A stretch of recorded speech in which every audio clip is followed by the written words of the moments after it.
यहाँ से हमने शुरू किया था कि resonance rooted in the heart. Resonate करना, हार्ट का रेजोनेंस, हम सबका जो हार्ट रेजोनेट करता है। दिन भर जो भी हम काम करेंगे तो हम अपने हार्ट के ऊपर फोकस करके ही अपना काम शुरू करेंगे। तो अब हम आते हैं इस पार्ट के ऊपर।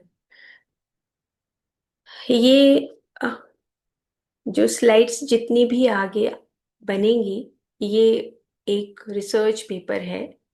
ऊपर जो लिखा है एनर्जेटिक हार्ट, ये इसी रिसर्च पेपर से ये लाइनें ली गई हैं। रोलन मैक्रेटी के द्वारा लिखा गया है और ये हार्ट मैथ इंस्टीट्यूट है कैलिफोर्निया में।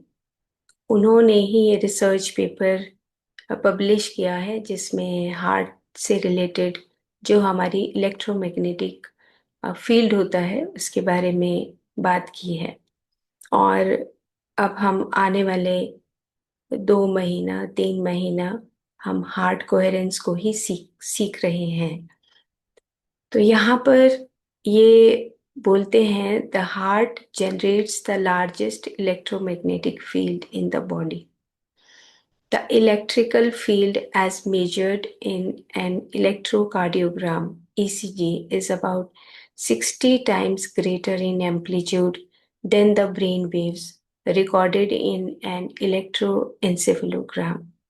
अब आप देखिए कि जो हमारी हार्ट, मतलब बहुत ध्यान से सुनना है और ये महसूस करने वाली बात है, सीखने वाली बात है कि जो हमारा हार्ट के अंदर जो फील्ड है, इलेक्ट्रिक फील्ड है, वो 60 टाइम्स ग्रेटर एम्पलीट्यूड होता है देन द ब्रेन वेव्स। अब आप देखो कि जब हम ब्रेन यानी कि मस्तिष्क से काम करते हैं और जब हम हृदय से काम करते हैं तो किसकी पावर ज्यादा बताई गई है? यहाँ पर हृदय की पावर बताई गई है कि 60 टाइम्स उसका एम्पलीट्यूड ज्यादा होता है। आप साइड में मैंने पिक्चर लगाकर दिखाने की कोशिश की है कि आप देखो कि जो इलेक्ट्रिक फील्ड होता है वो किस तरीके से, जो एम्पलीट्यूड है वो किस तरीके से हमारी एक एक बीट, जो हार्ट बीट है, हार्ट बीट की जो हमारी बीट्स होती हैं, एक एक बीट के साथ उसका एम्पलीट्यूड का इम्पेक्ट आता है। और ये हमारे ब्रेन वेव्स जो रिकॉर्ड होती है हमारी ईईजी एनसेफेलोग्राम, उससे कहीं 60 गुना ज़्यादा उसका एम्पलीट्यूड होता है। यानी कि अगर हम दिल से काम करते हैं तो उसका इम्पेक्ट हमारी वर्किंग पे, हमारे सराउंडिंग में, हमारे एनवायरनमेंट पे, हमारे सामने वाले जो पर्सन है जिससे हम बात करते हैं उसके ऊपर उसका इम्पेक्ट ज़्यादा पड़ता है ना। The magnetic component of the heart field, which is around 5000 times stronger than the produced by the brain. ये हम अब जान चुके हैं, ये भी हम सूत्र जान चुके हैं कि जो हमारा मैग्नेटिक कंपोनेंट है हार्ट का, वो हमारा 5000 टाइम्स ज़्यादा होता है बजाय कि ब्रेन के। और ये सिर्फ हमारी पूरी बॉडी के अंदर नहीं होता, हमारे सराउंडिंग में। वो कहते हैं is not impeded by the tissues and can be measured several feet away from the body.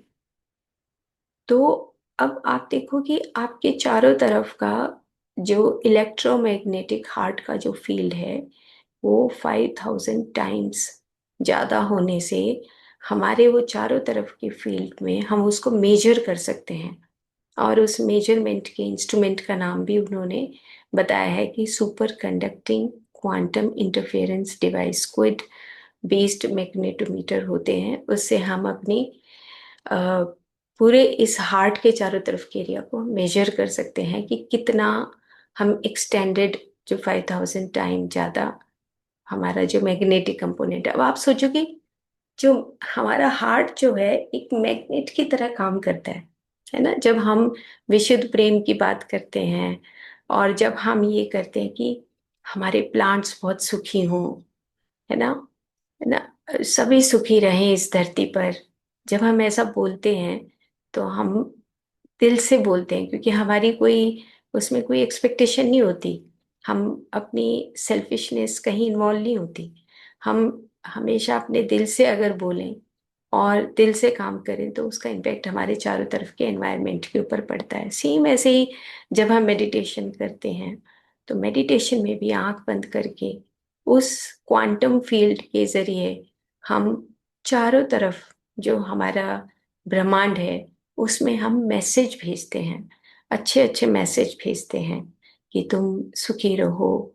और इसी को हम डिविनिटी ऑफ लव आगे आने वाले स्लाइड्स में कई दिनों के बाद जानेंगे कि डिविनिटी ऑफ लव जो हमारे हृदय के अंदर प्रेम उत्पन्न होता है, जो हमने केवल्य दर्शन में भी पढ़ा कि प्रेम स्वतः उत्पन्न होता है, जिसको हम राधा तत्व बोलते हैं। जब हमारी इंद्रियां हमारी अंदर इनर जर्नी की तरफ चलती हैं तब प्रेम उत्पन्न होता है, उसी को हम जिसको राधा बोलते हैं। अब इसका biological patterns encode information. One of the primary ways that the signals and messages are encoded and transmitted in physiological system is in the language of patterns. इतना इम्पॉर्टेंट है कि एक लाइन इसका, कि हमें बहुत बारीकी से ये बात समझनी है कि हमारे जो सिग्नल्स हैं, मैसेजेस हैं, ये इनकोडेड होते हैं हमारी जो फिजियोलॉजिकल सिस्टम है, यानी कि जो हमारा डाइजेस्टिव सिस्टम है, रेस्पिरेटरी सिस्टम है, यूरिनरी सिस्टम है। ये सारे सिस्टम्स में हमारी एक लैंग्वेज ऑफ पैटर्न्स बताई गई है। आगे डिटेल में पता लगेगा कि किस तरीके से। जैसे एग्जाम्पल है कि मान लो हमें कहीं ट्रेवल करने के लिए जाना है, कुछ कल परसों जाना है कहीं पे, तो एकदम से हमारे बॉडी के अंदर जो एक बायोलॉजिकल जो पैटर्न्स हैं उसमें एकदम से चेंज आता है ना। कहीं पर जब हम जाते हैं तो हमें एक स्ट्रेस फील होता है, टेंशन फील होती है, और हमारे थोड़े लूज मोशन लग जाते हैं, या हमें एकदम से एंजाइटी हो जाती है ना। ऑटोमेटिकली हमारे वो पैटर्न्स हमारी बॉडी के अंदर देखने को मिलते हैं।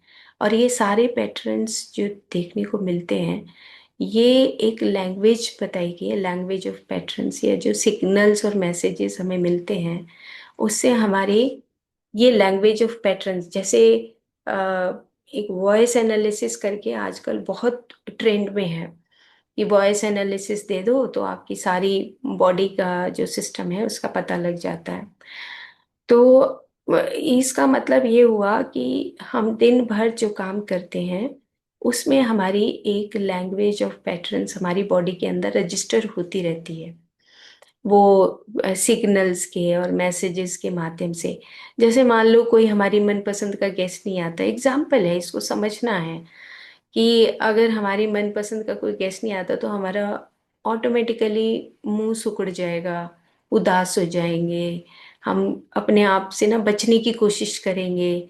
हम ये सोचेंगे कि कैसे बस ये टाइम किसी तरीके से चला जाए, है ना, या हमारा ऐसा कोई रिलेटिव आ जाए जिससे हम चिढ़ते हों।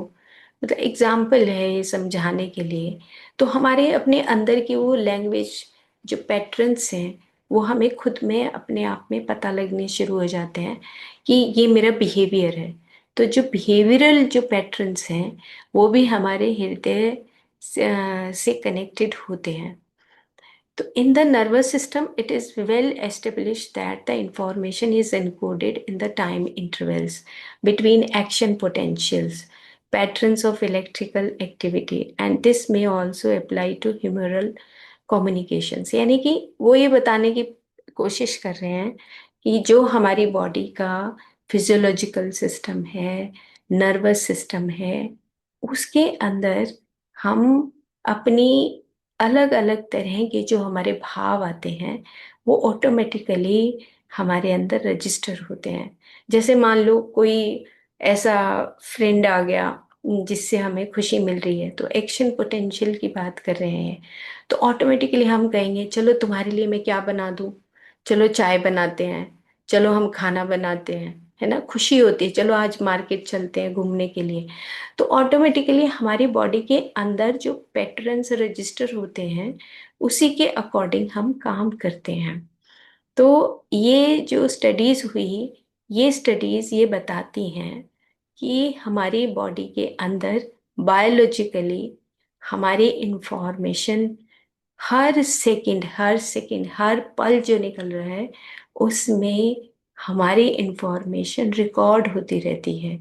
तो उसी को हम हार्मोनल पल्सेस भी बोलते हैं, इस टाइम इंटरवल के बीच में उसको हार्मोनल पल्सेस भी बोलते हैं। यानी कि तीनों चीजें आसान भाषा में समझने के लिए है कि जो हमारा फिजिकल बॉडी है, जो हमारा फिजिकल सिस्टम है, फिजियोलॉजिकल सिस्टम, वो होता है जैसे हमारा digestive system, respiratory system, cardiac system, urinary system, फिर लास्ट में हार्मोनल सिस्टम जिसको हम एंडोक्राइन सिस्टम बोलते हैं, फिर नर्वस सिस्टम, यानी कि सारे मिल के काम करते हैं, है ना। जैसे मान लो घर में हम 3-4 लोग रहते हैं, हस्बैंड वाइफ बच्चे, तो हमारा एक पर्टिकुलर बिहेवियर होता है। जो बच्चा पढ़ाई नहीं करता उसके प्रति हमारी ना जो भाषा है वो एकदम से अलग होती है, मतलब अलग मान लो बच्चे के नंबर नहीं आते तो हम उसके ऊपर कमांड करते हैं, क्यों नहीं आए अच्छे नंबर, पढ़ते नहीं थे ना तुम, देखो ऐसे करते थे ना, तभी तुम्हारे नंबर नहीं आए। मतलब हमारी आवाज जो है, हमारा जो एक्शन पोटेंशियल है वो ऑटोमेटिकली बदल जाता है ना। या हस्बैंड ने ऐसे बोल दिया कि आज तो सब्जी अच्छी नहीं बनी, है ना, तो एकदम से हमारा जो बिहेवियर है पीछे का, जो हमारी लैंग्वेज ऑफ पैटर्न्स है, उसी से हमारी ऑटोमेटिकली हमारा बिहेवियर बदल जाता है, हमारी बात करने का तरीका बदल जाता है। तो ये चीज़ें हमें नोट करनी है अब, कि मैं दिन भर में मेरी किस तरह की लैंग्वेज ऑफ पैटर्न्स हैं जिससे मेरी बॉडी के अंदर वो बदलाव आता है, जिससे ह्यूमरल कम्युनिकेशंस वो होते हैं, जो बॉडी के अंदर जो हमारा रस रक्त बह रहा होता है उसके अंदर क्या बदलाव आते हैं, इलेक्ट्रिकल एक्टिविटी समझाने के लिए ये बात हमने सीखनी है कि हमारे अंदर एक पर्टिकुलर टाइप की इंफॉर्मेशन ऑटोमेटिकली रजिस्टर होती रहती है, जिससे हमारे एंडोक्राइन सिस्टम पर, फिजियोलॉजिकल सिस्टम पर प्रभाव पड़ता है ना। तो अब देखो कि as the heart secretes number of different hormones with each contraction, आप याद रखो हार्ट कोहेरेंस के ऊपर बात कर रहे हैं, और मेरी मतलब मैं पर्सनली ये इच्छा रखती हूँ कि सुपरफिशियली समझने की बजाय हम इस रिसर्च पेपर के माध्यम से हम एक एक चीज को जाने कि हमारे हृदय की जो बीट है या जो रिदम है, हर एक कॉन्ट्रेक्शन में डिफरेंट टाइप के हार्मोन्स रिलीज होते हैं। आप देखो हर बार जब हृदय कॉन्ट्रैक्ट करता है, फिर डायलेट करता है ना, तो लब टप की जो साउंड आती है, टक टक टक टक टक टक, वो साउंड जब हर कॉन्ट्रेक्शन में वो डिफरेंट टाइप के हार्मोन्स को रिलीज करता है, स्क्रीट करता है हार्ट। तो आप सोच लो कि अगर एक कॉन्ट्रेक्शन हो रही है तो उससे हमारे डिफरेंट टाइप के हार्मोन्स वहां पे रिलीज होते हैं। There is a hormonal pulse pattern that correlates with the heart rhythms. अब जब हम आगे आगे जैसे जैसे इसको थोड़ा सा और डिटेल में जानेंगे तो इसी को हम हार्मोनल पल्स पैटर्न बोलते हैं, that correlates with the heart rhythms. इसी को हम हार्ट रिदम से कोरिलेट करेंगे। तो एक रिदम है, कई बार आपने देखा है कि हार्ट बीट बढ़ जाती है ना। और कई बार हमारी हम बिल्कुल एक डिप्रेसिव कभी कभी स्टेट में होते हैं तो हमारी हार्ट रिदम बिल्कुल चेंज हो जाती है। तो हर कॉन्ट्रेक्शन के साथ अलग अलग तरह के हार्मोन्स रिलीज होते हैं, और ये जो हार्मोन्स रिलीज होते हैं ये हमारे अंदर के बिहेवियर जैसा होता है उस बिहेवियर के अकॉर्डिंग ही वो हार्मोन्स रिलीज होते हैं। और ये बताया है कि in addition to the encoding of information in the space, between the nerve impulses and the intervals between the hormonal pulses.